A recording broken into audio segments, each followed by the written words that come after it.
Greetings, everybody, from the dank basement. This is your wicked Uncle Squinty, and today, per request from a viewer, I'm going to talk a little bit about storing nasal snuff long term. Why is this important? Well, for a couple of very practical reasons. First off, current law allows us to buy nasal snuff from England because of a treaty that says if it's legal to mail within the borders of the United Kingdom, it is legal to mail to the United States. So we can still get nasal snuff even though there's a general ban on mailing tobacco other than those rich boys' cigars. You can't mail tobacco here, but you can from Great Britain. However, laws change, and there are some of us, snuff enthusiasts, that do not want to lose access to things like Mullins and Goddard and Purcell and Braniff and all the many other fine European snuffs that we can currently get through internet orders and having them shipped from Great Britain. That's the first reason. The second reason is, if you're like me, A, you're very eager to try all the scents and the aromas, taste all the flavors, and B, if you're buying from England, shipping is a killer unless you buy a lot of snuff. Now, sometimes Mr. Snuff runs these specials where the more you buy, the lower your shipping costs will be. Instead of just being a straight weight, equation, they actually start subsidizing. So the more you buy, and you can get to a point where you're paying nothing for shipping, and you're getting 135 different pieces of snuff. So you got to figure out pretty quickly how to store it if you want to keep enjoying it. Also, think about this. You get a nice big order, even if it's not one of those gargantuan orders. Let's say it's 20 different things. You want to try them all right away. So you pull off the tape off the Wilson's tins, you unwrap the McChrystal's tins, you screw off the toque lids, and you get busy at least smelling the aroma from the tin. Oh, this is good. I can hardly wait. I'm like, this is going to be better than sex. And then you don't return to the snuff for another 2 months. You better figure out how to store it once you open it. Snuff essentially has 3, maybe 4 enemies. The big 3, of course, are excess moisture, air exposure, and heat. But I think light also plays a role in how snuff survives long-term storage. Also, I think different snuffs will age better than others, and some snuffs will not age at all. It's either use them or lose them. Some snuffs, those particularly with menthol, will be very resistant to spoilage. Others, not so much. SPs won't spoil. In fact, many people find an SP that's lost a little bit of its tang to be preferable to a fresh SP. But SPs will lose that citrus relatively rapidly, and a floral snuff will simply start tasting like a dusty old dresser. So, you've got to figure out how to decant your snuff once you've opened the tin. Now, many snuffs will be just fine if you keep the tin sealed. Leave the green tape on the Wilson's tins, leave the McChrystal's ONG wrapped up in its nice cellophane. Don't crack open your toque tin. Don't bust open your jar of Gawith Hogarth, your tub. Just chill until you're actually ready to use it. Barring that, figure out a place to store your snuff and decant it once it's open. And you have a couple of different options I'm going to show you here. Now, some snuff vendors are kind of smart. Abraxas does this with their smaller packages, and Sir Walter Scott's fine English border snuff comes in a glass makeup jar, like this. You could buy fresh, unused glass jars and lids on eBay for about 70 cents a piece, maybe. So, buy a lot of 12, including shipping, it's going to be less than $8, $9. And that gives you a place to decant 12 different snuffs. You might want to get yourself some labels, too, so you don't forget what's what. But decanting a snuff will keep it away from at least 2 of its enemies, and maybe 3. It'll keep it away from that air. Whether moist or dry, air exposure has problems, or causes problems, and light, and also excess moisture.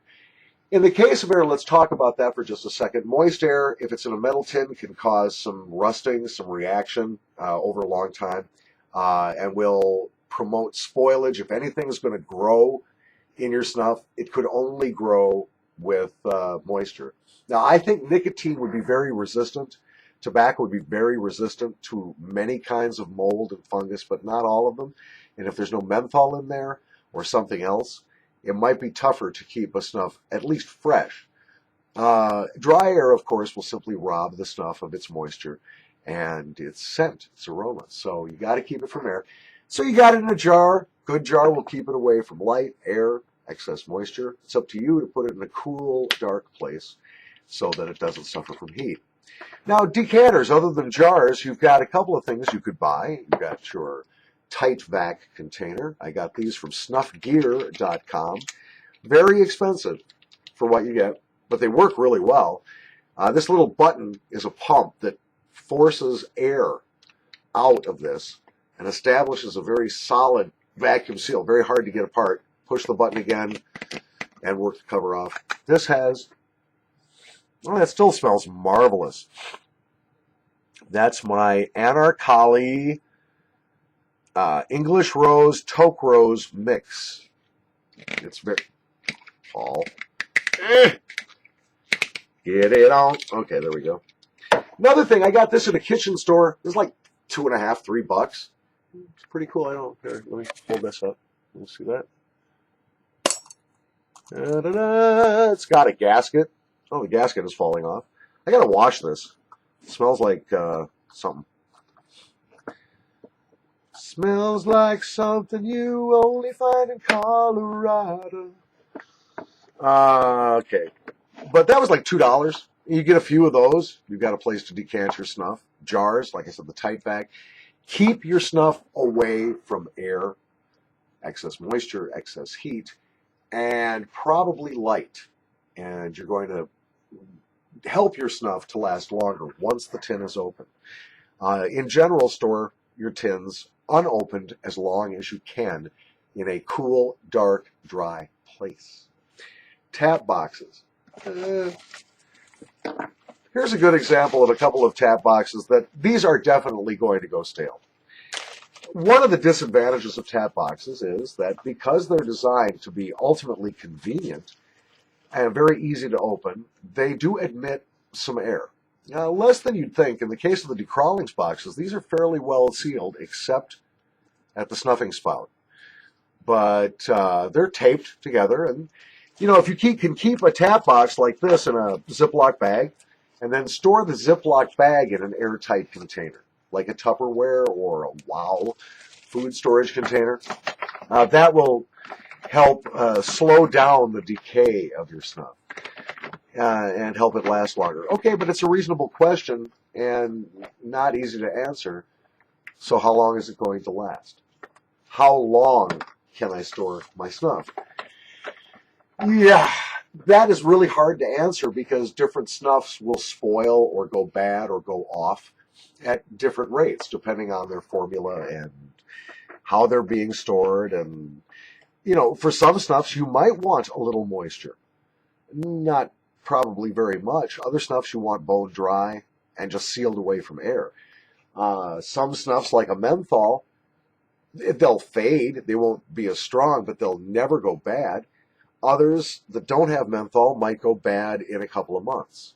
And when I say go bad, I don't mean kill you, but I mean they're going to not smell very good. Coconut toffee from Wow. I do not like this kind of container. Flexible plastic. The lids fit about like the Wilson's lids fit, about the same tension. But I'm not convinced that this will keep any snuff fresh, and I should decant this. Oh, and one more thing. Let's talk about safety. I don't know that anything harmful, pathogenic can grow in snuff. I really don't. I'm not an expert. But my intuition tells me that if you smell something that smells a little like penicillin or bread mold or a dusty basement or an old phonograph record, you might just want to toss the snuff and blow your nose quickly. I don't think you want to be planting mushrooms in your brain. Mushrooms in your brain. I don't think you want fungus in your brain. I don't know. Yeah, I don't know what would happen to you if you snorted moldy snuff. But I just, something tells me probably something you want to avoid. So, keep your snuff cool. Keep your snuff dry. Don't refrigerate your snuff because of condensation concerns. It's not like snus where you have to keep it frozen. But a cool place, yeah, 65 degrees if you can do it. 60 degrees is for what I guess. That's Fahrenheit. Keep the snuff away from air, away from excess moisture. Do not constantly be opening your tins. Save your tins as long as you can, stand it before opening them for the first time, and then decant them right away afterwards. Store tap boxes in Ziploc bags and use them more quickly than you would your tin. From the dank basement, babbling like a snuffing idiot, looking for my headphones. I'm freaking out. Like, taxes are due in 3 days. I have not yet done my return.